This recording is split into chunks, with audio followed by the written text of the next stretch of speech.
Hey everyone, if you want to create professional YouTube thumbnails using remove.bg in 2026, you're in the right place. In this guide, I'll show you how to remove backgrounds and create eye-catching thumbnails in minutes. Remove.bg helps you create clean cutouts of yourself or objects, making your thumbnails more clickable and professional.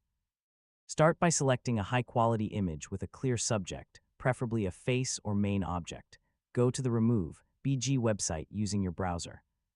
Click Upload and select your thumbnail photo, or drag and drop it into the upload area. Remove.bg will automatically remove the background within seconds. Download your image as a transparent PNG file so you can place it on any background. Import your cutout into tools like Canva, Photoshop, or CapCut to design your thumbnail.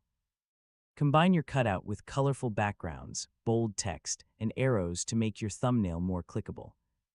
Use expressive faces, high-contrast colors, and simple text to increase your click-through rate. For best results, use high-resolution images and avoid cluttered backgrounds before uploading.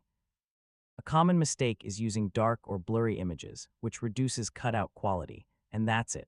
You've successfully learned how to use remove.bg for YouTube thumbnails in 2026. Thanks for watching, and I'll see you in the next tutorial.